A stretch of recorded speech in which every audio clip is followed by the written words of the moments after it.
தமிழுக்கும் அமுதென்று பேர், அந்த தமிழின்ப தமிழெங்கள் உயிருக்கு நேர். தமிழுக்கு நிலவென்று பேர், இன்ப தமிழெங்கள் சமூகத்தின் விளைவுக்கு நீர். தமிழுக்கு மனமென்று பேர், இன்ப தமிழெங்கள் வாழ்வுக்கு நிருமித்த ஊர். தமிழுக்கு மதுவென்று பேர், இன்ப தமிழெங்கள் உரிமை செம்பயிருக்கு வேர். புரட்சி கவிஞர் பாரதிதாசன் வரிகளை கொண்டு நம் தாய் தமிழை வணங்கி விழுதுகள் அறிவே ஆற்றல் 274வது புத்தக கருத்து பகிர்வில் இணைந்துள்ள அத்தனை நல் உள்ளங்களுக்கும் இனிய மாலை வணக்கம். இன்று நான் தங்களிடையே பகிர இருக்கின்ற புத்தகம் திரு லகரன் என்கிற புனை பெயருடன் இயங்கிக் கொண்டிருக்கும் முனைவர் ரா மணிகண்டன் அவர்கள் எழுதிய ஓர் உலகம் ஓர் இரவு ஒரு பெண் சிறுகதை தொகுப்பு. வேரல் வெளியீடாக அக்டோபர் 2025 முதல் பதிப்பாக வெளிவந்துள்ளது. மொத்த பக்கங்கள் 200, விலை ரூபாய் 240. முன் அட்டையில் அடர் சிவப்பில் ஒரு பெண்ணின் முகம். அந்த அடர் சிவப்பு இரத்தத்தை குறிப்பதான குறியீடாக இருக்கும் என்று நினைக்கின்றேன். பின் அட்டையில் எழுத்தாளரின் முன்னுரையிலிருந்து சில வரிகள். இந்த நூலை தனியார் பள்ளி மற்றும் கல்லூரியின் திறமையான நல்லாசிரியர்களுக்கு சமர்ப்பித்துள்ளார் நூலாசிரியர். இந்த நூலிற்காக நூலாசிரியர் எழுதியுள்ள முன்னுரையே மிகச் சிறப்பாக இருக்கின்றது. அதில் ஒரு சில பகுதியாக, இலக்கியம் என்பது மனித அனுபவங்களின் பல்வேறு பரிமாணங்களை முழுமையாக பிரதிபலிப்பதோடு குறிப்பிட்ட காலகட்டத்தின் வரலாற்றையும் உணர்வையும் தன்னகத்தே கொண்டிருக்கும். இலக்கியம் ஒருவரது வாழ்க்கை அனுபவங்களை பிரதிபலிக்கும் ஒரு கண்ணாடியாக விளங்குவதோடு சமூகத்தின் பிரதிபலிப்பாகவும் இருக்கிறது. இலக்கியம் மற்றும் சமூகம் என்ற இரண்டும் இயல்பாகவே ஒன்றுடன் ஒன்று பின்னி பிணைந்தவை. இவை இரண்டுக்கும் அடிப்படை தொடர்பு கதைகளால் பின்னி தொடுக்கப்படுகிறது. கதை இல்லையேல் உலகில் கடவுளுக்கும் சாத்தானுக்குமே தொழில் இல்லை. ஒரு பானை சோற்றுக்கு ஒரு சோறு பதம் என்பது போல சாரின் முன்னுரைக்கு இந்த ஒரு பத்தியின் செறிவே சிறந்தது என்று நம்புகிறேன். இத்தொகுப்பில் மொத்தம் 10 கதைகள் உள்ளன. ஒவ்வொரு கதையையும் ஒவ்வொரு களத்தில் ஒவ்வொரு பின்னணியில் ஒவ்வொரு பாணியில் எழுதியுள்ளார். இத்தொகுப்பிற்கு தலைப்பான முதல் கதை ஓர் உலகம் ஓர் இரவு ஒரு பெண். மங்கையராக பிறப்பதற்கே மாதவம் செய்திட வேண்டும். பெண் என்றால் பொறுமையின் இருப்பிடம். பெண் என்றால் தியாகம். இன்னும் என்ன என்ன சொன்னாலும் பெண்ணை வெறும் போகப் பொருளாக மட்டும்தான் இந்த சமூகம் பார்க்கிறது. அதுவும் இரவு நேரங்களில் பெண் என்பவள் வெறும் சதை மட்டுமே. அவளை சகோதரியாக மகளாக பார்க்க யாருமே தயாரில்லை என்பதை விளக்கும் கதை இது. கடந்த வாரம் தூத்துக்குடியில் நிகழ்ந்த கொடூரம், கிருஷ்ணகிரியில் நடைபெற்ற கொடூரம், அனைத்துமே கொடூரங்கள் தான். 60 வயது முதிய பெண்மணியை கூட விட்டு வைக்காத போதை மனப்பான்மை, 2 வயது குழந்தையையும் புணர்ந்து கொன்று புதைக்கிற வக்கிர மனப்பான்மை இன்னும் எத்தனை நூற்றாண்டுகள் ஆனாலும் மாறப்போவதில்லை. ஏஐ காலம், தொழில்நுட்ப காலம் என்றெல்லாம் சொல்லிக்கொண்டே மறுபக்கம் கீழினும் கீழான மிக மோசமான மனிதர்களுடன் வாழ்ந்து வருகிற நிலையிலும் இருக்கிறோம் என்பது எத்தனை முரணானது. இருளை விளக்க ஆசிரியர் ஒரு உவமையை கூறுகிறார். புலி கரிய மானை புணர்ந்து கொண்டிருப்பது போல என்று. இயற்கை ரீதியாக இப்படி நடக்க வாய்ப்பே இல்லை. ஏனெனில் மிருகங்களுக்கு 5 அறிவுதான்.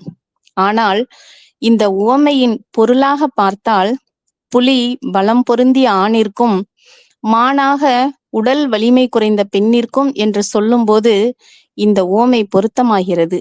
ஆனால் உடல் வலிமையில் அதிகமுள்ள ஆண்கள் பலாத்காரம் செய்ய அன்று, பாதுகாக்கத்தான் என்று தன்னளவில் ஒவ்வொரு ஆணும் நினைத்து தன் எதிரில் இருக்கிற ஜீவன் வெறும் சதை பண்டமன்று, போக பொருள் அன்று, தன்னை போலவே ஒரு உயிர் என்று நினைக்கிற காலம் வரை இந்த அவலங்கள் தொடரும் என்பது நிதர்சனமே என்பதை இக்கதையின் வழியே விளக்குகிறார்.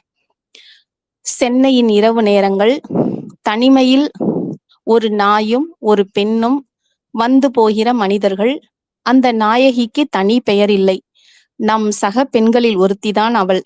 நிர்பயாவாக இருக்கலாம், ஆசிஃபாவாக இருக்கலாம், நந்தினியாக இருக்கலாம், ஹாசினியாக இருக்கலாம், உமாவாக இருக்கலாம்.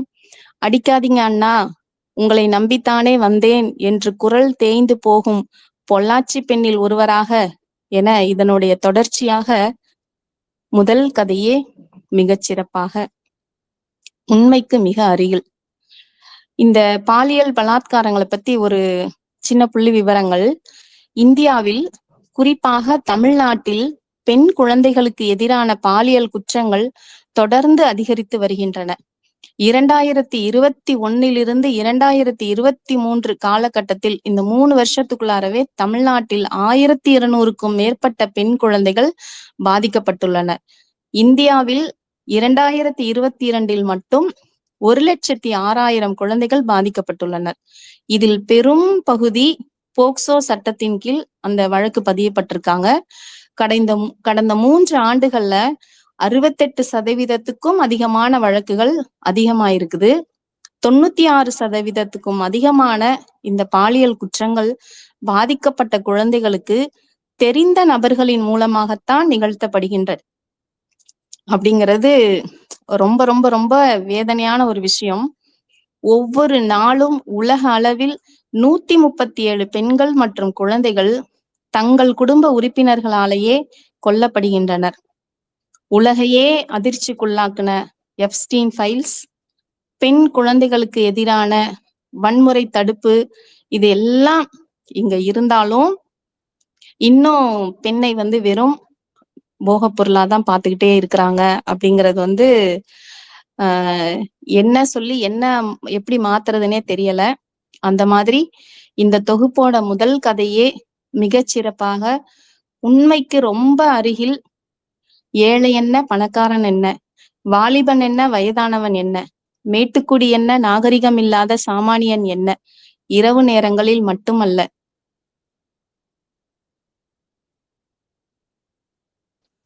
ஆணும் பெண்ணும் சமம், ஆணில் பாதி பெண், பெண்ணில் பாதி ஆண் என்பதெல்லாம் வெறும் அலங்கார பேச்சுக்கள் மட்டுமே என்று சாட்டையடியாக நிறைவு பெறுகிறது ஓர் உலகம், ஓர் இரவு, ஒரு பெண் கதை.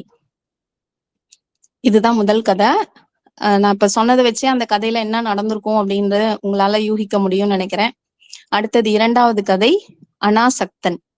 அனாசக்தன் அப்படின்னு படிச்சோன்னவே என்ன வார்த்தை ரொம்ப புதுசா இருக்குதே அப்படின்னு சொல்லிட்டு அதுக்கப்புறம் அதுக்கு என்ன பொருள் இருக்கும் அப்படின்னு தேடி பார்த்தேன். தேடுனதுல பற்றில்லாதவன் அப்படிங்கிற பொருளை அந்த அனாசக்தன்கிற வார்த்தை விளக்குச்சு. அந்த பற்றில்லாதவன் அப்படிங்கிற அந்த பொருள் தெரிஞ்சிட்ட பிறகு அந்த கதையை மேலும் படிச்ச பிறகு கதை ஃபுல்லா படிச்சு முடிச்சிட்ட பிறகு சில விஷயங்கள்லாம் நமக்கு ஞாபகத்துக்கு வருது. அதுலயும் சமீபமாக ரொம்ப பேசு பொருளா இருக்கின்ற திரைக்கலைஞர்களின் அரசியல் பிரவேசம், அதை பத்தி எனக்கு ஞாபகம் வந்துகிட்டே இருந்தது. திரைக்கலைஞர்கள் என்பவர்கள் ஏதோ வானிலிருந்து நேரடியாக பூமிக்கு வந்த அதிசய பிறவிகள் போலவும் தெய்வ பிறவிகள் போலவும் நினைக்கப்படுகிறார்கள் அவர்களின் ரசிகர்களால். தனக்கு பிடித்தவர் தனக்கு பிடித்த மாதிரி நடிக்கிறார் என்பதை தாண்டியும் அவர்களை தங்கள் மனதிற்குள் ஏற்றுக்கொண்டு வாழ்கிறார்கள். அப்படியான உச்ச நடிகர் ஒருவரின் வாழ்க்கை முறை எப்படி உள்ளது என்கிற கதை ஒரு பக்கமும், லாரன்ஸ் என்கிற ஒரு திருடன் தன் வாழ்நாள்ல ஒரு பெரிய திருட்டையாவது செஞ்சுடணும் அப்படின்னு நினைக்கிற ஒரு சாதாரண திருடன். அந்த லாரன்ஸோட லட்சியத்தை நிறைவேற்ற அந்த உச்ச நடிகரோட பண்ணை வீட்டிற்கே செல்கின்றான்.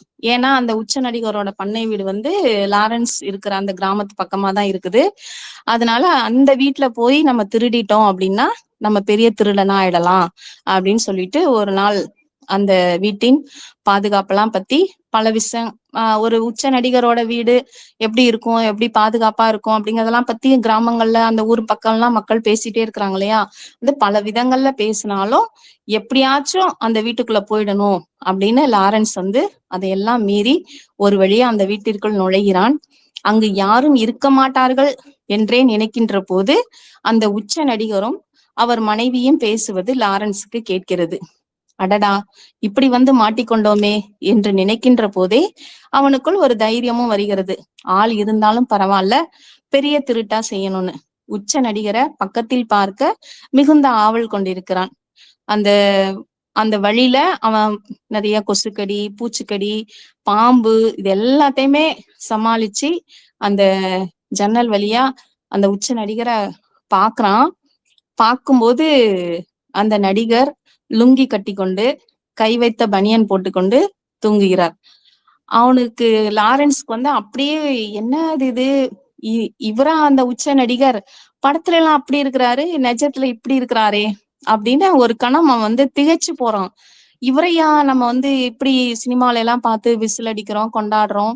இவரோட படமா எல்லா படமும் 100 நாள் ஓடுது, 150 நாள் ஓடுது, நம்ம வெள்ளி விழா, வெற்றி விழா எல்லாம் கொண்டாடிட்டு இருக்கோம் அப்படின்னு சொல்லிட்டு ஒரு எளிய மனிதன், ஒரு எந்த மேக்கப்பும் இல்லாத ஒரு நடிகரை பார்க்கும்போது என்ன மாதிரி ஒரு மன ஓட்டம் வருமோ அது நம்ம லாரன்ஸுக்கும் வருது.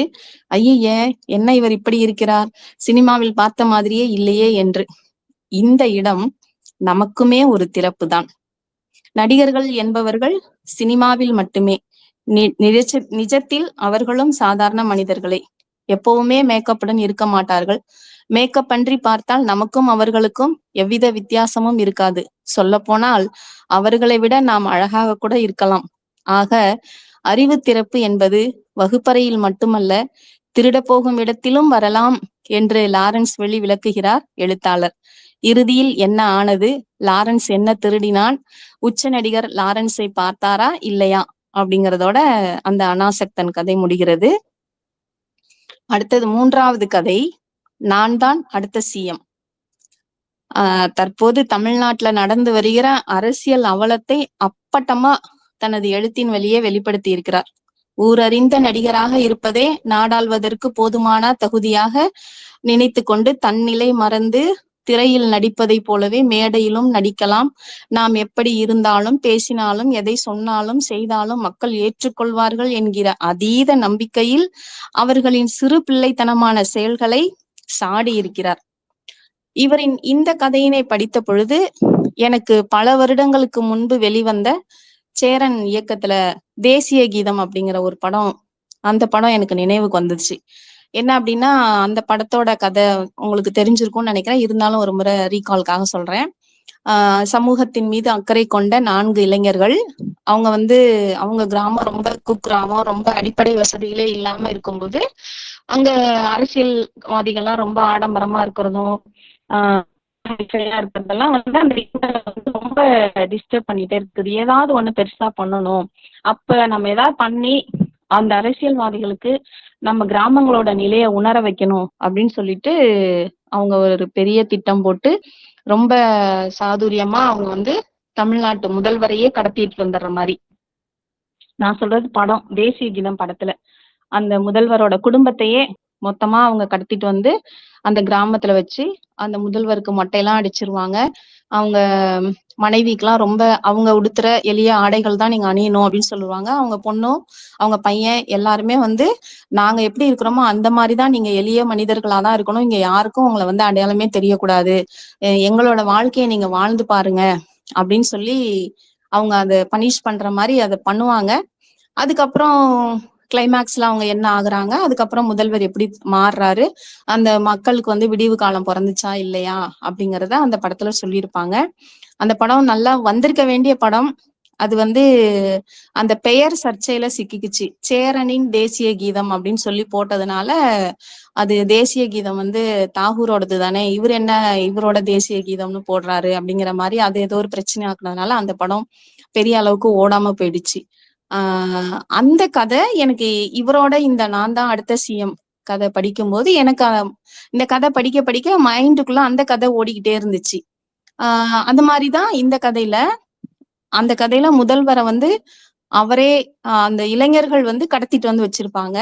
இந்த நான் தான் அடுத்த சிஎம் அப்படிங்கறதுல வந்து என்ன பண்றாங்கன்னா, நான் தான் அடுத்த சிஎம், நான் இல்லைன்னா சினிமாவே இல்ல, நான் தமிழ் சினிமாவுக்கே கிடைச்ச பொக்கிஷம் நான் தான் அப்படின்னு அப்படியே ஆணவமா நினைச்சுக்கிட்டு இருக்க ஒரு நடிகர் தன்னை நான் தான் எப்படி இருந்தாலும் என்னை வந்து மக்கள் வந்து அப்படி கவனிப்பாங்க, இப்படி பாத்துக்குவாங்க, என்னை வந்து கொண்டாடுவாங்க அப்படின்லாம் சொல்லி ஒரு சவால் மாதிரி அவரே தன்னுடைய அடையாளத்தை மறைச்சுக்கிட்டு ஒரு ரொம்ப எளிய ஒரு கிராமத்துக்கு வராரு.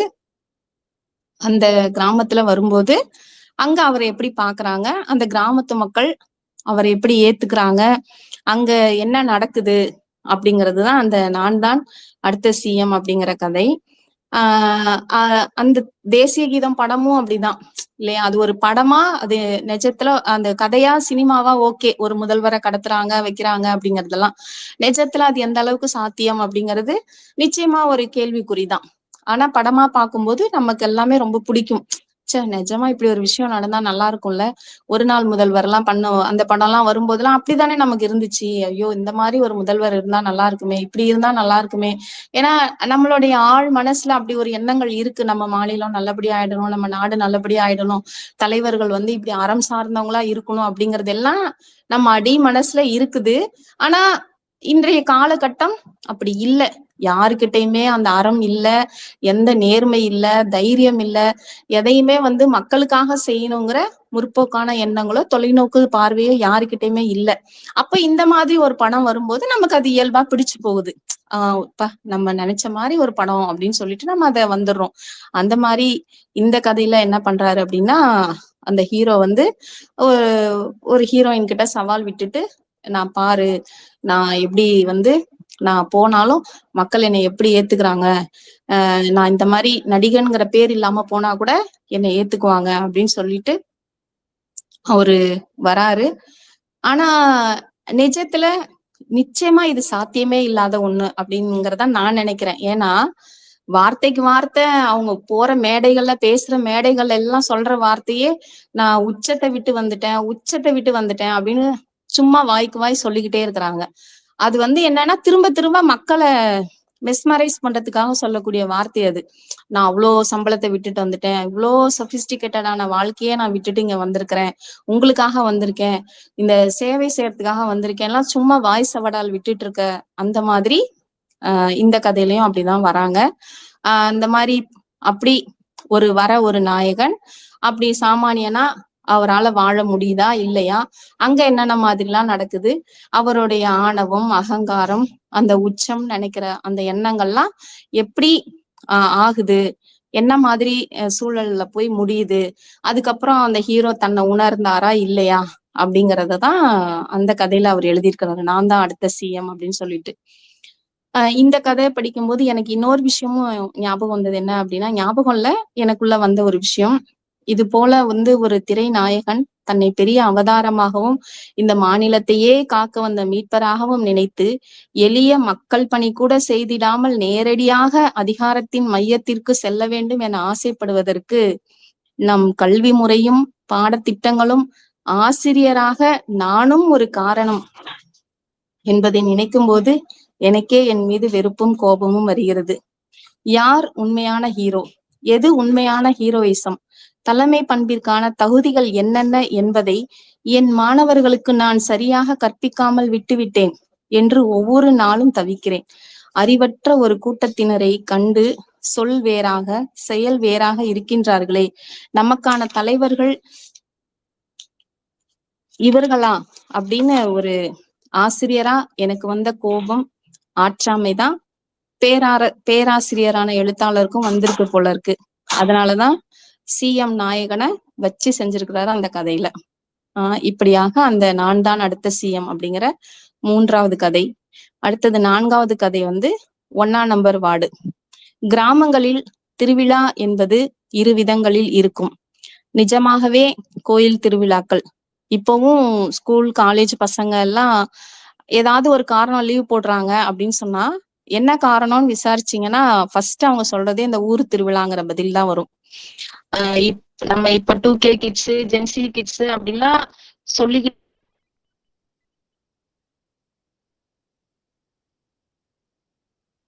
திருவிழாக்களின் வடிவங்கள் மாறி போனாலும் கொண்டாடுபவர்களின் மனநிலை அப்படியேதான் உள்ளது. இது நிஜ திருவிழாவுக்கு. அப்போ கிராமத்துல நடக்கிற இன்னொரு திருவிழா என்ன அப்படின்னா வேற என்ன, தேர்தல் தான். அதுலயும் உள்ளாட்சி தேர்தல் கிராம மக்களுக்கு ரொம்ப மகிழ்ச்சியை தருகிற ஒரு வடிவம். தனது ஊரில் தங்கள் தெருவில், இன்னும் சொல்ல போனால் தங்கள் வீட்டிற்கு அருகில் இருக்கிறவர் தான் வேட்பாளரா இருப்பாரு. அதனால எல்லாருமே அவருக்காக வேலை செய்வாங்க. ஜே ஜேன்னு இருக்கும். இன்னும் சில கிராமங்கள்ல எல்லாம் வந்து இந்த 5 வருஷம் நீங்க, அடுத்த 5 வருஷம் நாங்க அப்படிங்கிற மாதிரி ஒரு ஒரு அக்ரிமெண்ட் போட்ட மாதிரி எல்லாம் கூட எலெக்ஷன் எல்லாம் நடக்கிறதெல்லாம் இருக்கு. அதெல்லாம் நம்ம கேள்வியும் பட்டிருப்போம். அந்த மாதிரிதான் இந்த கதையிலையும் அந்த 1ஆம் நம்பர் வார்டுக்கு போட்டி போடுறாங்க. அந்த ஊர் எதுன்னா புலியூர் அப்படிங்கிற ஊரு. அந்த ஊரை பற்றி ரொம்ப விரிவா ஒரு டிஸ்கிரிப்ஷன் கொடுத்திருக்கிறாரு சாரு. இந்த மாதிரி ஒரு ஊரை பத்தி அக்கு வேற ஆணி வேற விவரிச்சிருக்காங்க. அங்க உள்ள மக்கள், அவர்களோட விருப்பங்கள், அவங்க அந்த தாத்தா அப்பா அப்ப இப்ப இருக்கிற காலம் அப்படின்னு அந்த 3 தலைமுறை காலத்திலயும் வரக்கூடிய அந்த நடிகர் நடிகையோட தேர்வுகள், அவங்களுக்கான அந்த ரசிகர் மன்றம் எல்லாம் எப்படி வச்சு இருக்காங்க, அதெல்லாம் அதுக்கப்புறம் அப்படியே வந்து எப்படி இப்ப மாறுது அப்படிங்கறது எல்லாத்தையும் ரொம்ப டீட்டெயில்டா ரொம்ப நுணுக்கமா அவங்க வந்து சொல்லியிருக்காங்கன்னே சொல்லலாம். அந்த மாதிரி அப்படியே வந்து அந்த தேர்தலோட முக்கியத்துவத்தையும் சொல்லி அந்த தேர்தல்ல போட்டியிடுற 2 நபர்கள், ஒருத்தர் வந்து வினோத் எப்படியாவது அந்த 1ஆம் நம்பர் வார்டுல ஜெயிச்சிடணும் அப்படின்னு துடிக்கிறாரு. அதுக்காக அவர் செய்கின்ற வேலைகள், அவர் வந்து அன்அப்போஸ்டா ஜெயிக்கணும் அப்படின்னு நினைச்சிட்டு இருக்கும் போது அவரை எதிர்த்து களம் இறங்குற சாமானியன் வந்து இந்த மினி பஸ் கண்டக்டர். இந்த கிராமங்கள்ல வந்து மினி பஸ்ங்கிறது வந்து ஒரு பெரிய விஷயம் இல்லையா? அது பெரிய பஸ்ஸை விட இந்த மினி பஸ் டிரைவர் கண்டக்டர் வந்து இன்னுமே மக்களுக்கு ரொம்ப நெருக்கமானவங்களா இருப்பாங்க. ஏன்னா அவங்க தன்னோட சொந்தக்காரவங்களா, தனக்கு தெரிஞ்ச பசங்களாதான் அந்த டிரைவராகவும் கண்டக்டராகவும் இருப்பாங்க. அதுலயும் கண்டக்டரா இருக்கிறவங்களுக்கு ஒரு கூடுதல் மதிப்பா கூட இருக்கும். அந்த விசில் அடிக்கிறதாகட்டும், அந்த கரெக்டா அந்த கூட்டத்தை கட்டுப்படுத்தி ஏத்துறது, பொருள் எல்லாம் கரெக்டா ஏத்துறது, வாங்கி வைக்கிறது. ஏன்னா டிரைவர் வந்து அவரும் சிரிச்ச முகத்தோட நல்ல பாட்டெல்லாம் போட்டுட்டு தான் வருவாங்க. அது மினி பஸ் பாடல்கள்னு கூட யூடியூப்ல எல்லாம் கூட இப்ப கிடைக்குது. அந்த மாதிரி ஆனாலும் கண்டக்டருக்கு வந்து இன்னும் மக்கள் கிட்ட ரொம்ப நெருக்கமா இருப்பார் இல்லையா? அந்த மாதிரிதான் இந்த கதையில வரக்கூடிய அந்த மினி பஸ் கண்டக்டர் ஜானகி. அந்த பையனும் எல்லா மக்களுக்கு ரொம்ப பிடிச்ச பையனா, மக்களே வந்து அந்த ஊர் மக்களே வந்து வினோத்துக்கு ஆப்போசிட்டா நீதான் நிக்கணும் அப்படின்னு போய் சொல்ற அளவுக்கு ஜானகிக்கும் ஒரு ஒரு கிரேஸ் இருக்கு அந்த ஊர்ல. அப்போ அந்த வினோத்துக்கும் ஜானகிக்கும் நடக்கிற அந்த போட்டி, அதை அவங்க எப்படி சமாளிக்கிறாங்க, கடைசியா என்ன ஆனது, யாரு ஜெயிச்சாங்க அப்படிங்கறதுதான் அந்த 1ஆம் நம்பர் வார்டு கதை. இதெல்லாம் ஹோல்சமா நம்ம படிக்கும்போது ஒரு ஒரு அட்டகாசமான ஒரு கிராமத்துல இருந்து நம்ம ஒரு தேர்தலை பார்த்துட்டு வந்தா எப்படி இருக்குமோ அந்த மாதிரி ரொம்ப ஒரு நிறைவான கதை அப்படின்னே சொல்லலாம் இந்த கதையும். அடுத்தது 5வது கதை வெட்டுக்கத்தி. அந்த 4வது கதையில வந்த அதே ஊர் தான், புலியூர் தான் இந்த கதைக்கும் தளம். ஆனா கதையோட களம் வேற. இங்க வந்து இந்த கதை எங்க இருந்து தொடங்குது அப்படின்னா, இந்திரன் சிக்கன் சென்டர் அப்படிங்கிற அந்த இடத்துல இருந்து தொடங்கி, அந்த இந்திரன் சிக்கன் சென்டர் இப்போ இந்த கதையில ஸ்டார்டிங்ல இந்திரன் சிக்கன் சென்டரா இருந்தது. ஒரு காலத்துல என்னவா இருந்தது அப்படின்னா, ராமன் டீ கடையா இருந்தது. அந்த ராமன்கிற ஒரு சாதாரண ஆளு ஒரு டீ கடை நடத்திட்டு வராரு. அந்த டீ கடையை கிராஸ் பண்ணிதான் அந்த பஸ் ஸ்டாண்ட் பக்கத்திலே இருக்கிறதுனால அந்த ஊர் மையமா வச்சு அங்க சுத்தி இருக்கிற கிராமங்களோட பஸ் எல்லாம் அந்த பக்கம் தான் வரும். அங்க ஒரு அரசு மேல்நிலை பள்ளி இருக்குது. அப்ப சுத்தி இருக்கிற பிள்ளைங்க எல்லாம் அங்க வராங்க, படிக்கிறாங்க. அந்த மாதிரி வர்றதுல ஒரு மாணவி, 12ஆம் வகுப்பு படிக்கிற மாணவி ராணி. அந்த பெண் வரும் பள்ளிக்கு வரதும் போறதையும் ராமன் தொடர்ந்து கவனிச்சுட்டே இருக்கலாம். அவனை அறியாமலே அந்த ராணி மேல ராமனுக்கு ஒரு காதல் வருது. பள்ளி படிக்கிற பெண்ணா இருந்தாலும் பொண்ணு தானே, பிடிச்சிருச்சுன்னா அவ்வளவுதான் அப்படிங்கிற மாதிரி அந்த ராமனுக்கு அது இருக்கு. அந்த 12ஆம் வகுப்பு பொது தேர்வு டைம்ல இந்த பொண்ணு அந்த பரீட்சை பயத்துல கொஞ்சம் ரொம்ப அதிகமா படிச்சுட்டு சாப்பிடாம வர்றதுனால அது தேர்வு அன்னைக்கு மயங்கி விழுந்துருவாங்க. அப்ப இவருதான் உடனே பதறி அடிச்சு போய் அந்த பொண்ணுக்கு தண்ணி எல்லாம் தெளிச்சு மயக்கத்துல இருந்து இது பண்றதுக்குள்ளார இவர் என்ன பண்ணிடுறாரு, அந்த ராமன் டக்குன்னு அந்த பொண்ணு கழுத்துல தாலியை கட்டிடுறாரு. தாலி கட்டின உடனே இந்த பொண்ணு மயக்கம் தெளிஞ்சு எழுந்தா ஒண்ணுமே புரியல. அந்த இந்த இந்த இந்த ஒரு சம்பவம். அப்போ எப்பவுமே ஒரு பிரச்சனை அப்படின்னாலே 2 தரப்பாயிடுவாங்க இல்லையா மக்கள், இது சரி இது தப்பு அப்படின்னு சொல்லிட்டு. ஒரு சாரா ஏப்பா ராமனுக்கு பிடிச்சிருக்கு, அவன் பண்ணிட்டான், இதுல என்னப்பா தப்பு இருக்கு, எப்படியும் அந்த பொண்ணை யாருக்கும் ஒருத்தர் கல்யாணம் பண்ணதான் போறாங்க, பரவாயில்ல அது ராமனே கல்யாணம் பண்ணட்டும், நமக்கு தெரிஞ்ச பையன் தானே அவன் அப்படின்னு ஒரு சாரார் பேசுறாங்க. ஒரு சாரார் வந்து அதெல்லாம் தப்பு, படிக்க போற பொண்ணு, அதுவே பரீட்சை பயத்துல மயங்கி விழுந்திருக்கு, அந்த பொண்ணு கழுத்துல போய் தாலி கட்டியிருக்கானே இந்த பையன், இவனுக்கு கொஞ்சம் கூட அறிவே இல்லை அப்படின்னு சொல்லி இன்னும் சில பேர் வந்து திட்டிட்டு இருக்காங்க. இப்படி 2 இதுவா ஆகுது. இந்த பொண்ணுக்கு ஒண்ணுமே புரியல. ராணியோட சொந்தக்காரவங்க எல்லாம் பதறி அடிச்சுட்டு வராங்க. ஆனா அப்புறம் என்ன வழக்கமா, சரி ஓகே அவ்வளவுதான், தாலி கட்டியாச்சுன்னா அவ்வளவுதான், கணவன் மனைவி அப்படின்னு சொல்லி அப்படியே அவங்க வாழ்க்கை போயிட்டு இருக்குது. இப்போ ராமன் தன்னை நம்பி ஒரு பொண்ணு வந்துட்டா அவளை நல்லா பாத்துக்கணும், அப்ப இந்த டீ கடை மட்டும் போதாதே அப்படின்னு அவர் நினைக்கிற நேரத்துல கரெக்டா அவருக்கு ஒரு வேலை வருது. அது வந்து என்ன மாதிரியான வேலை அப்படின்னா, அது ஒரு கூலிப்படை. அந்த அரசியல்வாதி வந்து தன்னுடைய ஆதாயத்துக்காக இந்த எப்படி இளைஞர்களை எல்லாம் பயன்படுத்திக்கிறாங்களோ அந்த மாதிரி இந்த ராமனை பயன்படுத்துறாங்க. அது வரைக்கும் வெறும் ராமனா இருந்தவரு தாடி ராமன் அப்படி.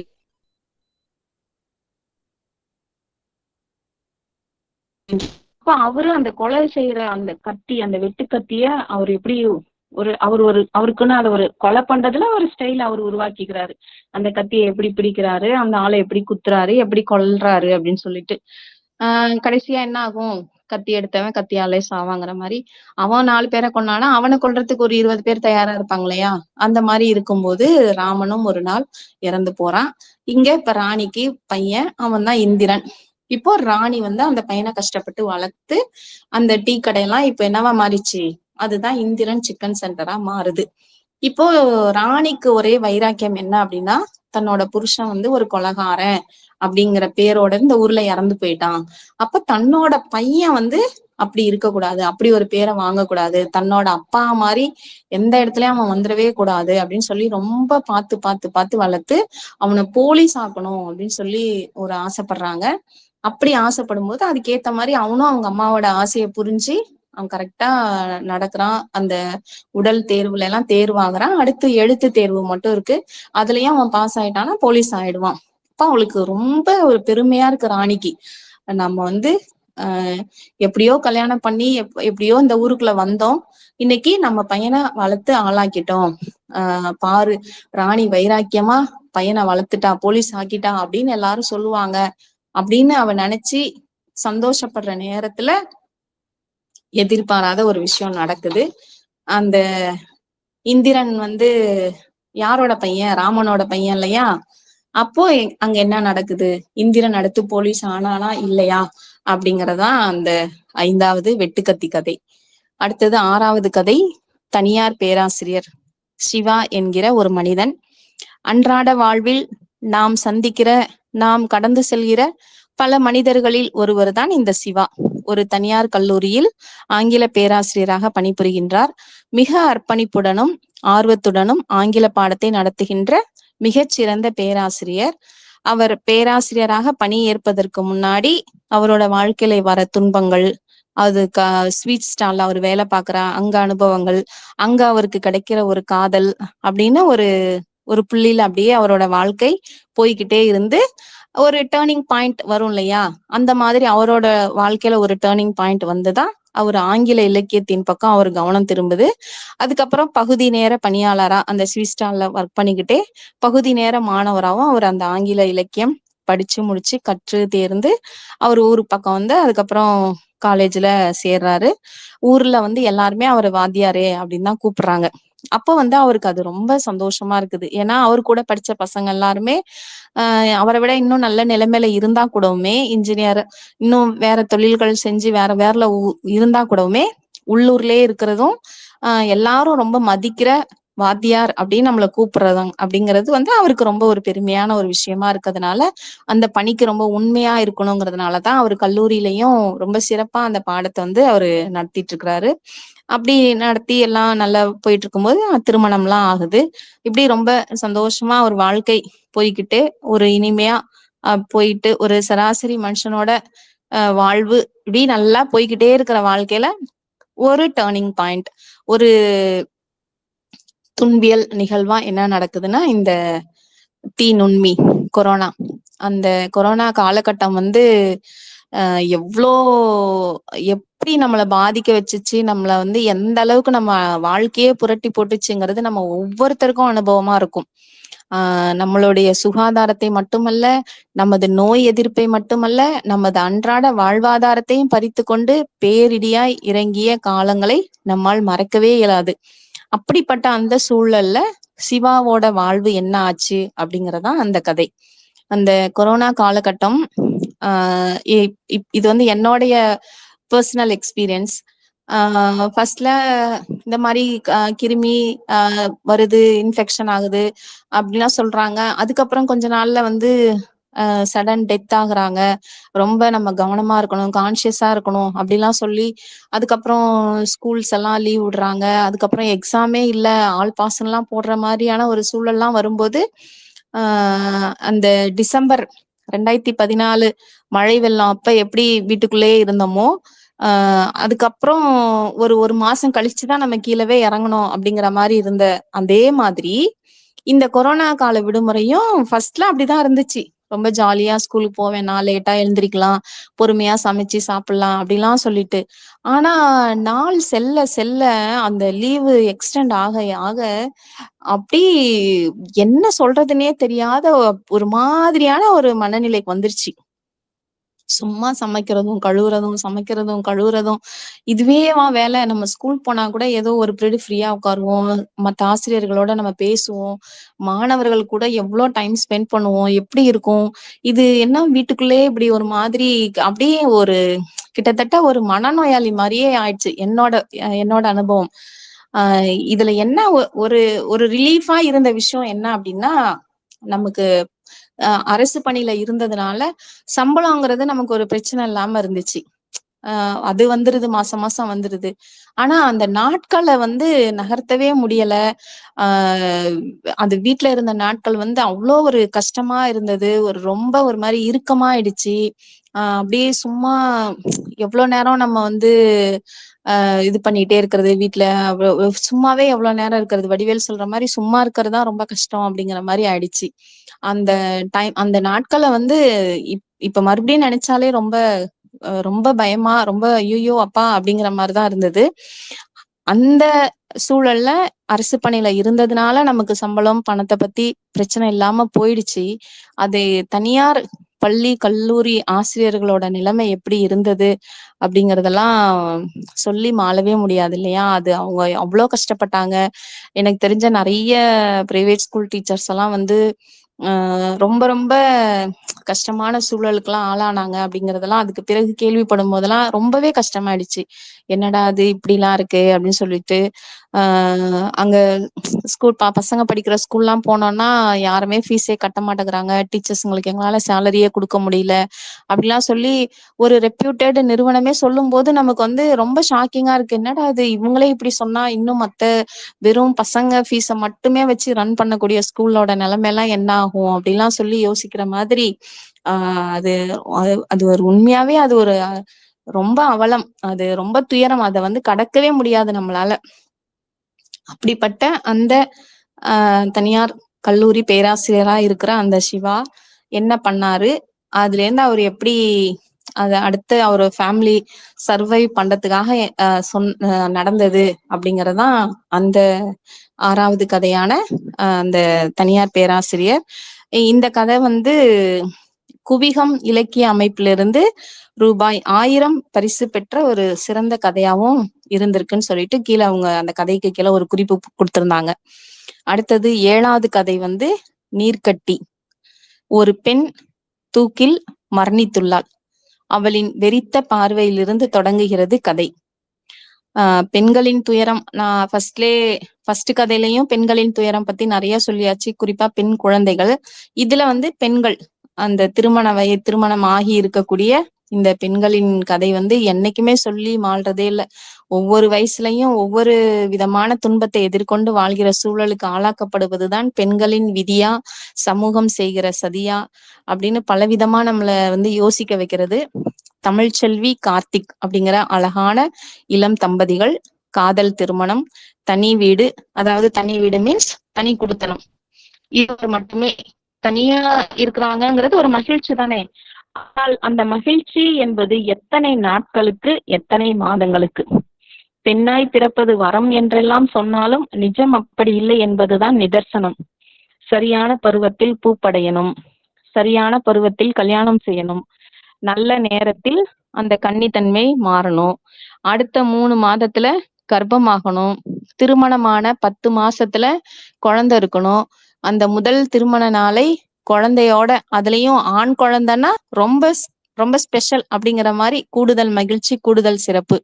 அப்போதுதான் இப்படிலாம் இப்ப நான் சொன்ன இந்த ஹைரார்கி கரெக்டா நடந்துச்சுனாதான் பெண்ணாய் பிறந்ததற்கான பரிபூரண பலன்கள் கிடைக்கும். அது படிச்ச பொண்ணா இருந்தாலும் சரி, படிக்காத பொண்ணா இருந்தாலும் சரி, எந்த பேதமும் கிடையாது. குழந்தை பெற்றாரா இல்லையா என்பதுதான் தகுதியே. இந்த கதையின் நாயகி தமிழ்ச்செல்வியும் அப்படிதான். கல்லூரி கால காதல் வெறும் கனவாகிடாமல் திருமணமாகி மிக மகிழ்ச்சியுடன் வாழ்கிறார்கள். ஆனால் குழந்தை என்கிற ஒன்று அவளை துரத்துகிறது. மருத்துவமனை, நீர்க்கட்டி, மாத்திரைகள், பரிசோதனைகள், தனது உடம்பே ஆய்வுக்கூடமாக மாற, ஆனாலும் அந்த பரிசோதனை கார்டுல பச்சை கோடு வரவே இல்லை. ஆங்கில இலக்கியம் படித்த தமிழ்ச்செல்விக்கு ரோமியோ ஜூலியட் கதை மிகவும் பிடிக்கிறது. அக்கதையின் ஜூலியட் மாத்திரம் அவளுக்குள் ஏதோ ஒரு உணர்வை ஏற்படுத்த, அரூபமாக அந்த ஜூலியட் பாத்திரம் அவளுக்கு அவகிட்ட பேசிக்கிட்டே இருக்குது. ஸ்டார்டிங்ல அந்த கதையில அந்த ஜூலியட்டும் ஒரு பாத்திரமும் அப்படிங்கிற மாதிரி அவங்க அப்படியே அரூபமா பேசிக்கிட்டே இருக்காங்க. நாள் ஆக என்ன ஆகுதுன்னா, தமிழ்ச்செல்விக்கு சுவத்துல அந்த ஜூலியட்டோட உருவம் தெரிய ஆரம்பிக்குது. நமக்கும் தான், வாசிக்கிற நமக்குமே அந்த உருவம் தெரிய ஆரம்பிக்கிற மாதிரி அப்படியே அந்த உருவத்தோட பேச ஆரம்பிக்கிறாங்க. குழந்தை குழந்தை அப்படின்னு சொல்லி அவளின் மீதான அழுத்தம் அதிகரிக்க அதிகரிக்க அந்த ஜூலியட்டோட தாக்கமும் தமிழ்ச்செல்விக்கு அதிகமாயிக்கிட்டே இருக்கு. கதையோட ஆரம்பத்துல நான் சொன்ன அந்த தூக்கிடும் படலமாய் நிறைவு பெறுகிறது அழகான இளம் மனைவியான தமிழ்ச்செல்வியின் வாழ்க்கை. பெண் என்பவளின் துயரம் இப்படித்தான் மரணம் வழியேதான் விடுதலை ஆகிறது நிறைய தருணங்களில். இதே போல எனக்கு தெரிஞ்ச ஒரு பெண் ஆசிரியைக்கும் இதுதான் நடந்தது. பெண் ஆசிரியை அவங்க நல்ல சம்பளத்துலதான் இருக்கிறாங்க. ஆனாலும் அந்த திருமணம் அப்படிங்கிற கட்டத்துல வரும்போது அந்த குழந்தையின்மை அப்படிங்கிறது ஒரு பெரிய விஷயமா ஆகும்போது அது விவாகரத்து வரைக்கும் போகுது. அதுக்கு பிறகு விவாகரத்து ஆகுறாங்க, தனியா இருக்கிறாங்க. அப்புறம் அடுத்த கொஞ்ச நாள்ல வேறொரு ஆள் திருமணம் பண்ணிக்கிறாங்க. ஆனாலும் அவங்களோட எதிர்பார்ப்பும் அதுதானே, குழந்தை அப்படிங்கிறது தானே. அப்போ அதுக்கப்புறம் மருத்துவ பரிசோதனைகள் எல்லாம் போய் இப்போ அவங்க பிரெக்னண்டா இருக்காங்க அப்படின்னு நான் கேள்விப்பட்டேன். அப்போ இந்த சமூகம் இறுதியா அதான் நான் சொன்னனே, அவங்க படிச்சிருக்கலாம், படிக்காம இருக்கலாம், கை நிறைய சம்பாதிக்கலாம், சம்பாதிக்காம இருக்கலாம், என்னன்னா இருந்துட்டு போட்டும். கல்யாணம் ஆயிடுச்சா அடுத்த 10 மாசத்துல அவங்க கையில ஒரு குழந்தை இருக்கணும். குழந்தை இருந்தா மட்டும்தான் அவங்க பொண்ணு. இல்ல அப்படின்னா அவளுக்கு என்ன குறை இருக்கோ, ஏது குறை இருக்கோ, என்ன குத்தமோ ஏது குத்தமோன்னு சொல்லி அவளுக்கான அந்த அந்த இந்த சமூகம் தர அழுத்தம் இருக்கே, அதுல இருந்து அவங்க அந்த அந்த மீட் பண்ணி அவங்க ஓவர் கம் பண்ணி வர்றது அவ்வளோ கஷ்டம்தான் அப்படிங்கறது ரொம்ப சிறப்பா அந்த கதையில அவங்க எழுதியிருந்தாங்க. இப்படிதான் அந்த ஃபேமிலிக்கும் அந்த பொண்ணு குழந்தை பெத்துக்கிட்டா மட்டும்தான் அந்த பொண்ணை சார்ந்தவங்களுக்கும் மகிழ்ச்சி அப்படிங்கிறது. அப்போ ஒரு பெண்ணோட கல்வி, பெண்ணோட அறிவு, ஒரு பெண்ணோட திறமை, ஒரு பெண்ணோட ஆற்றல், இது எல்லாத்துக்கும் அளக்கிற ஒரு அளவை என்ன அப்படின்னா அந்த தாய்மைங்கிறது மட்டும்தான் அப்படின்னு சொல்லி இந்த தமிழ்ச்செல்வியோட அந்த அகோர முடிவை பார்த்து கீரை விற்கும் ஆயா பதறியது போலவேதான் நமக்கும் இருக்கிறது. இந்த கதை என்ன அப்படின்னா, காசி சிவகுமார் நினைவு சிறுகதை போட்டியில சிறந்த 5 கதைகள்ல ஒன்றாக தேர்வு செய்யப்பட்டு 10,000 ரூபாய் பரிசு பெற்ற கதை இது. இந்த கதையை அவங்க அந்த போட்டிக்கு அனுப்பும்போது ஜூலியட் அப்படிங்கிற பேர்லதான் எழுதி அனுப்பியிருக்காங்க. இப்போ புத்தகமா போடும்போது நீர்க்கட்டின்னு மாத்திருக்காங்க தலைப்பு. அப்படியாக இந்த நீர்க்கட்டி கதை முடியுது. அடுத்தது 8வது கதை ராம் ராம். அந்த நிலங்கள் எப்படிலாம் விற்கப்படுகின்றன, எந்த மாதிரியான சூழல்ல அவ்விடத்துல விலை ஏறுகிறது, அவ்விடத்தை மட்டுமே வாழ்வாதாரமாக இருப்பவர்களின் நிலை என்ன என்பதை ராமு தேவி அவர்களின் 2 மகள்கள் ரஞ்சனா சஞ்சனா அப்படிங்கிற அந்த எளிய மனிதர்களை அவங்க வழியா விளக்குறாங்க.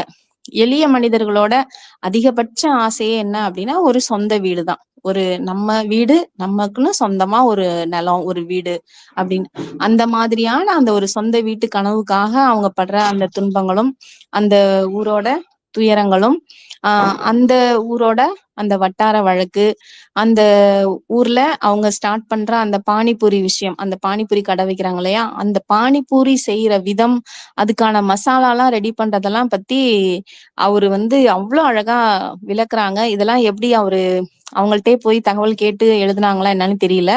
அந்த வகையில ரொம்ப சிறப்பா அதெல்லாம் எழுதியிருந்தாங்க. இப்போ ஆக்சுவலா என்ன நடக்கும் அப்படின்னா, ஒரு ஊர்ல ஒரு கடை நல்லா டெவலப் ஆயிருச்சு அப்படின்னு சொன்னா, உடனே அதே மாரி இன்னொரு கடை அங்க ஆரம்பிச்சுருவாங்க. அதே மாதிரி இன்னும் 2 கடை, இன்னும் 3 கடைன்னு வந்துட்ட பிறகு, இந்த ஸ்டார்ட்டிங்ல தொடங்குனவங்களுக்கு வந்து அது ஒரு பெரிய நஷ்டமாகும் இல்லையா? அதே நிலை தான் இவங்களுக்கும் நடக்குது.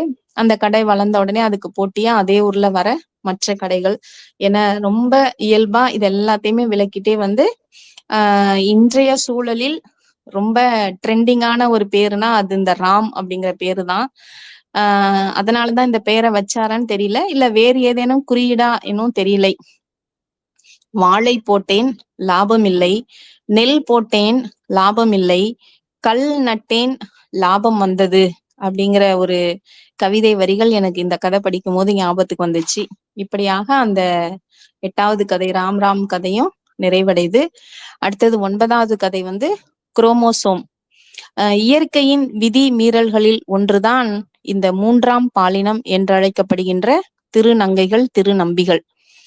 திருநங்கைகள் எனப்படுகின்ற ஆணாய் பிறந்து தன்னை பெண்ணாய் உணர்பவர்களோட மனநிலை. ஒரு ஆணா பிறந்துட்டாங்க, ஆண் குழந்தையா பிறந்து வளர்றாங்க. ஒரு சர்டன் ஏஜ்ல அவங்க வந்து நான் ஆண் இல்ல, நான் ஒரு பெண், என் உடம்பு வந்து ஒரு பெண்ணுக்கானதாதான் இருக்கு அப்படின்னு அவங்க உணர ஆரம்பிக்கிற அந்த அந்த பருவம் இருக்கு இல்லையா, அது வந்து அது அது ரொம்ப கஷ்டமான ஒரு காலகட்டம் இல்ல அவங்க வாழ்க்கையில. அது அது அதுக்கப்புறம் தன்னோட அப்பா அம்மாவுக்கு அதை புரிய வைக்கணும், சொல்லணும், தன் கூட இருக்கிறவங்க கிட்ட அதை வந்து பார்க்கணும். அவங்க அதை வந்து எப்படி ஏத்துக்கிறாங்க. ஆனா நம்ம சமூகம் வந்து இன்னும் அந்த மாதிரியான விஷயங்கள் எல்லாம் அத்தனை பெரிய அறிவோட இன்னும் ஆகல இல்லையா. இன்னுமே அவங்களெல்லாம் எப்படி கிண்டல் பண்ணிக்கிட்டு இருக்கோங்கிறது நம்ம எல்லாருக்குமே தெரிஞ்சது. நம்ம எல்லாரோட வாழ்க்கையிலயுமே இந்த மாதிரியான திருநங்கைகளையும் திருநம்பிகளையும் கடந்துதான் வந்திருப்போம். யாருமே அவ்வளவு டீப்பா இவங்க ஏன் இப்படி ஆனாங்க அப்படின்லாம் நம்ம யோசிச்சிருப்போமாங்கிறது இல்ல. அந்த மாதிரி அந்த அந்த ஒரு ஆண் தன்னை பெண்ணாய் உணர்ந்து அப்படி தன்னோட வீட்டுல 1, 2 வேலை பண்ணும்போது அம்மாவோ அல்லது அப்பாவோ அதை பாத்துருவாங்க இல்லையா. அப்படி பார்க்கும்போது நடக்கிற ஒரு நிகழ்வு. அப்படி பார்த்ததுனால அந்த பையன் என்ன பண்றான் அப்படிங்கிறதுதான். இந்த அந்த விஷயங்களை வந்து அவ்வளவு துல்லியமா அவங்க எழுதியிருக்கிறாங்க. அந்த மன உணர்வுகள், அவங்க என்ன மாதிரி நினைக்கிறாங்க, அப்பா என்ன நினைக்கிறாங்க, அம்மா என்ன நினைக்கிறாங்க அப்படிங்கறதெல்லாம் அதுல வந்து இந்த கதையில வந்து எழுத்தாளரை நம்ம டிஸ்டிங்ஷன் பாஸ்னே சொல்லலாம். ஏன்னா அவ்வளோ டீட்டெயிலா அவங்க அது எழுதியிருக்காங்க. இந்த கதையில தேவன் அப்படின்னு பேர் வச்சிருக்கிறாரு அந்த நாயகனுக்கு. இதுவும் எதுவும் தற்செயலா இல்ல அவரு திட்டமிட்டுதான் இந்த பேர் வச்சாராங்கிறது கூட தெரியல. அந்த தேவனுடைய வாழ்க்கை, அந்த தேவன் தேவியா மாறுறானா இல்லையா, என்ன நடந்துச்சு அப்படின்னு சொல்லி அவங்க அப்பா அம்மா, அவனை சுத்தி இருக்கிறவங்க, இந்த சமூகம் அப்படின்னு சொல்லி ஓரிரவுல அவனுக்கு கிடைக்கிற அந்த அனுபவங்களோட தொகுப்பு தான் இந்த குரோமோசோம் கதை. இந்த குரோமோசோம் கதையும் வந்து எதுக்காக சார் எழுதியிருக்காங்கன்னா, தமிழ்நாடு அந்த டிரான்ஸ்ஜெண்டர் அசோசியேஷன் நடத்தின ஒரு சிறுகதை போட்டிக்கு இந்த கதையை எழுதி அனுப்பியிருக்காங்க. அவங்க வந்து இத ஒரு சிறந்த கதையா தேர்வு செஞ்சிருக்காங்க அப்படின்னு சொல்லி இதுவும் ஒரு குறிப்பா கொடுத்திருக்காங்க. இந்த தொகுப்போட இறுதி கதை 10வது கதை பலிபீடம். கஷ்டப்பட்டு உழைச்சி சம்பாதிச்சு இஎம்ஐ எல்லாம் கட்டி வண்டி வாங்குகிற நடுத்தர குடும்பங்கள் ரொம்ப அதிகம் நம்ம சமூக சூழல்ல. வீட்டிற்கு ஒரு 2 வீலர் வாகனம் இல்லாமல் இல்லை. முன்னரெல்லாம் வந்து சைக்கிள் தான் பிரதான வாகனமா இருக்கும். அதை துடைத்து எண்ணெய் இட்டு அப்படி பராமரித்த தாத்தாக்களும் அப்பாக்களும் தற்போது பேரன்களாய் நவீன வடிவில் புதிய பைக்குகள் வாங்கி பராமரிக்கின்றனர். அந்த மாதிரி அப்படி கஷ்டப்பட்டு அவங்க வாங்கி வீட்டுல அது ஒரு அலங்கார பொருளாவும் இருக்கலாம், அவசியமான பொருளாவும் இருக்கலாம், அவங்களுக்கு அவங்களுடைய வசதிய சொல்ற ஒரு பொருளா கூட அந்த ஒரு டூ வீலர் இருக்கலாம். ஆனாலும் அவங்களுக்கு அது ஒரு கனவு. அந்த ஒரு நம்ம வீட்டுக்கு ஒரு டூ வீலர் அப்படிங்கிறது. அந்த மாதிரி கஷ்டப்பட்டு வாங்கி வைக்கிற அந்த டூ வீலர்கள எப்படி நூதன முறையில திருடுறாங்க. அத எப்படி இரவு நேரங்கள்ல வீட்டுக்கு முன்னாடி இருக்கிற வண்டிகள எப்படி எடுத்துட்டு போறாங்க. அதுக்கு ஒரு கும்பல் எப்படி தயாராகுது அப்படிங்கிறத இந்த கதையில விளக்கியிருக்காங்க. இதுல வர அந்த குழு செல்வம் அப்படிங்கிறவன் ஒரு பைக் மெக்கானிக், ரகு +2 தேர்வை எழுதி இருக்கிற ஒரு பையன், ஆல்வின் இன்ஜினியரிங் செகண்ட் இயர் படிக்கிற ஒரு பையன். அப்ப இந்த ஒரு கூட்டணி பாருங்க, இது எவ்வளவு ஒரு ஆபத்தானது, எத்தனை மோசமானது. எந்தவித புற ஒழுங்குகளுக்கும் மதிப்பளிக்காத அகத்தை உடைய கூட்டணி இது. யாருக்கும் பயம் இருக்காது, எதுக்கும் பயம் இருக்காது, எந்த ஒரு விஷயத்திலையும் ஒரு அக்கறை இருக்காது. ஏன்னா அவங்கள்ட்ட இருக்கிறது அதீத போதை பழக்கம், எந்த எல்லைக்கும் அழைத்து செல்றது. அப்படிதான் அன்றிரவும் அன்னைக்கு ஒரு ஊருக்குள்ள இறங்குறாங்க, இந்த இருசக்கர வாகனங்களை திருடுறாங்க. அப்படி திருடும் போது அங்க என்ன நடக்குது, ஈஸ்வரியும் குமாரும் எப்படி பாதிக்கப்படுகிறார்கள், அதிகார பீடத்தின் முன் அனைவரும் பலியாடுகள் தான் அப்படிங்கிறத அப்பட்டமா விளக்குற கதை தான் இந்த கதை, இந்த பலிபீடம் கதை. இப்படியாக இந்த தொகுப்புல இருக்க 10 கதைகளுமே பெண்ணியம், அரசியல், சமூகம், சினிமா, இளைஞர்கள், மனித வாழ்வின் விழுமியங்கள், திருநங்கைகள் என நம் சமூகத்தோட அனைத்து தரப்பின் மக்களையும், மக்களுக்கான வாழ்வியல் கூறுகளையும் தனக்கே உரிய சிறப்பான கதை சொல்லல் திறன் மூலமாக அந்தந்த கதை களத்துல சில நிமிடங்களாவது நம்மளை நிறுத்தி யோசிக்க வச்சிருக்கிறதுல முழு வெற்றி பெறுகிறார் எழுத்தாளர். ஏற்கனவே வடார்காடு என்கிற தனது முதல் நாவலின் மூலம் மிக பரவலாக பேசப்பட்ட எழுத்தாளர் தற்போது தனது முதல் சிறுகதை தொகுப்பின் வழியேயும் கவனம் ஈர்த்துள்ளார் என்பது அவரது எழுத்திற்கு கிடைத்த வெற்றியும் அங்கீகாரமும் ஆகும். இன்னும் இன்னும் பல காத்திரமான படைப்புகளுடன் இலக்கிய வானில் உலாவர அன்புடன் வாழ்த்துகின்றோம் விழுதுகள் அறிவே ஆற்றலின் சார்பாக. மேலும் the theme of marginalized voices in the select novels of Arundhati Rai, Mulk Raj Anand and மஞ்சு கபூர் என்கிற தலைப்புல ஒரு ஆய்வு செய்து சென்னை பல்கலைக்கழகத்துல முனைவர் பட்டமும் பெற்றுள்ள திரு லகரன் என்ற புனைப்பெயரில் இருந்தாலும் முனைவர் ரா மணிகண்டன் என்கிற பெயருக்கும் முனைவர் பட்டத்திற்கும் இதயபூர்வமான வாழ்த்துக்களை உரித்தாகுகிறேன் இந்த நன்னேரத்தில். Hearty congrats sir. இதுவரையிலும் எனது உரையினை பொறுமையுடன் கேட்ட அத்தனை நல் உள்ளங்களுக்கும் அன்பு கலந்த நன்றிகளையும் தொடர்ந்து வாய்ப்பளித்துக் கொண்டிருக்கும் விழுதுகள் அறிவே ஆற்றல் அமைப்பிற்கும் திரு லோகேஷ் அவர்களுக்கும் உளப்பூர்வமான நன்றிகள். எனது அழைப்பை ஏற்று இந்நிகழ்வில் கலந்து கொண்டு ஏற்புரை வழங்க இருக்கின்ற டாக்டர் திரு மணிகண்டன் சாருக்கும் எனது நன்றிகளை கூறி 274வது புத்தக கருத்து பகிர்வு நிகழ்வினை நிறைவு செய்கின்றேன். நன்றி, வணக்கம்.